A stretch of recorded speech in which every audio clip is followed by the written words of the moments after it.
दोस्तों, वक्फ बोर्ड संशोधन कानून पर पहली लड़ाई में सरकार को मुक्की खानी पड़ी है और एक लाइन में खबर यह है कि सरकार फिलहाल वक्फ की किसी भी संपत्ति को ना तो किसी से छीन सकती है और ना उसमें फेरबदल कर सकती है, ना उस पर ताला लगा सकती है और ना ही नए वक्फ बोर्ड एक्ट के हिसाब से एक भी नियुक्ति कर सकती है। मतलब मुसलमानों के लिए अंतरिम तौर पर यह जश्न का मौका है और सुप्रीम कोर्ट के अंतरिम आदेश के बारे में विस्तार से बताएंगे, लेकिन पहले 3 पॉइंट में संक्षेप में पूरी बात को समझ लीजिए। सुप्रीम कोर्ट ने क्या कहा?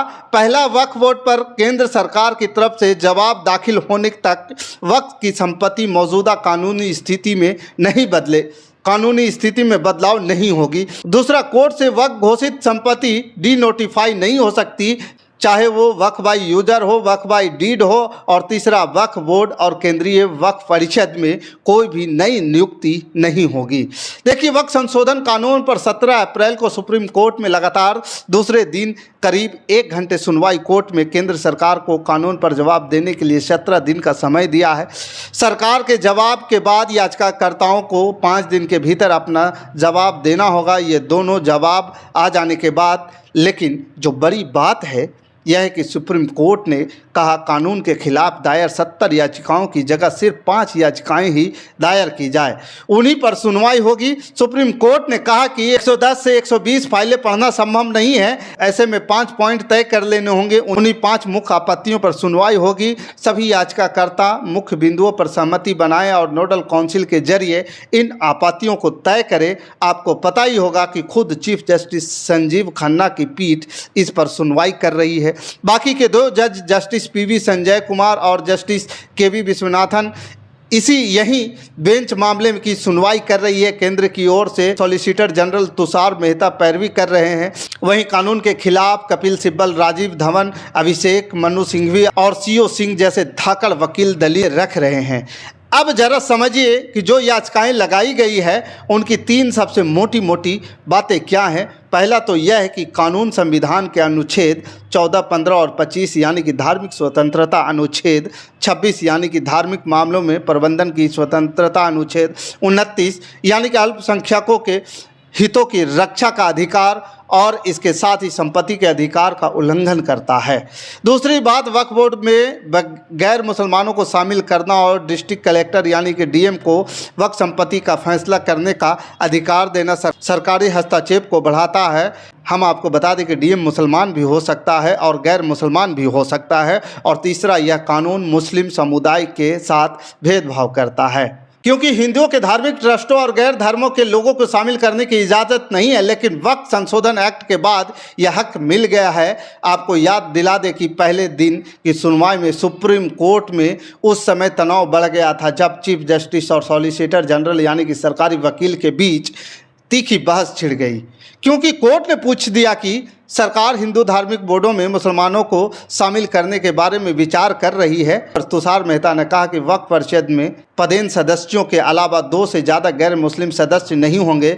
इस होशियारी को सुप्रीम कोर्ट के बेंच ने पकड़ लिया और कहा, आप कैसी बात कर रहे हैं? नए एक्ट में साफ साफ लिखा है कि वक्फ परिषद के 22 सदस्यों में से 8 ही मुसलमान होंगे, इसमें से 2 ऐसे जज हो सकते हैं जो मुस्लिम ना हो। ऐसे में बहुत गैर मुसलमानों का हो जाएगा, इससे संस्था जो है धार्मिक चरित्र कैसे बचेगा?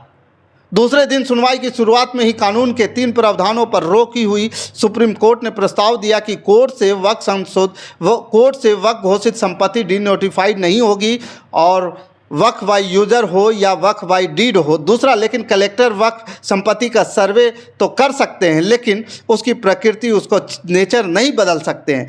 कोर्ट को सूचित करेंगे इसके बारे में।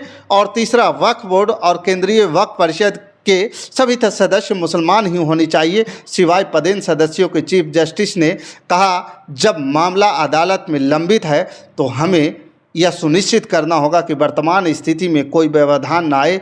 इसे और साफ करते हुए चीफ जस्टिस ने कहा कि बोर्ड या काउंसिल की नियुक्ति नहीं हो सकती है। अगर 1995 के अधिनियम के तहत पंजीकरण हुआ है तो उन संपत्तियों का नुकसान नहीं पहुंचाया जा सकता, तोड़फोड़ नहीं कर सकते, ताला नहीं लगा सकते। और इस पर सॉलिसिटर जनरल ने वादा किया कि बोर्ड की नियुक्ति मेरे हाथ में है, ऐसा नहीं होगा। फिर चीफ जस्टिस ने कहा, आप इस बात को समझिए कि इससे राज्य भी शामिल हैं, वहाँ भी कोई बदलाव नहीं हो सकता। इसके जवाब में एस टी मेहता बोले कि अगर कोई राज्य कोर्ट द्वारा मामले को फैसला किए जाने तक की कोई नियुक्ति करता है तो उसे अमान्य माना जाएगा। हम वादा करते हैं, चीफ जस्टिस ने कहा, ऐसे जुबानी नहीं, मुझे आदेश लिखने दीजिए और इसको बाकायदा लिखा गया।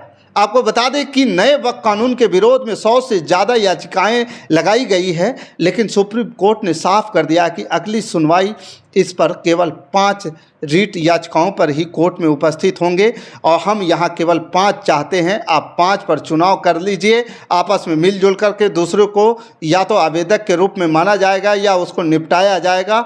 हम नाम का उल्लेख नहीं कर रहे हैं, कृपया एक नोडल वकील की नियुक्ति कर लीजिए, आपस में मिलजुल करके उसके नेतृत्व में सारे पक्षकार यानी कि उन याचिकाओं की पहचान करेंगे जिन्हें लीड केस माना जाएगा। लीड मामले में अन्य याचिकाओं को आवेदन के रूप में माना जाना चाहिए, याचिका के रूप में नहीं। चीफ जस्टिस ने खास तौर पर इस बात का जिक्र किया कि सुनवाई केस के दौरान एस टी मेहता कहा कि प्रतिवादी 7 दिनों के भीतर एक संक्षिप्त जवाब दाखिल करना चाहते हैं और आश्वासन दिया कि अगली तारीख तक 2025 के अधिनियम के तहत बोर्ड और परिषदों की में कोई नियुक्ति नहीं होगी।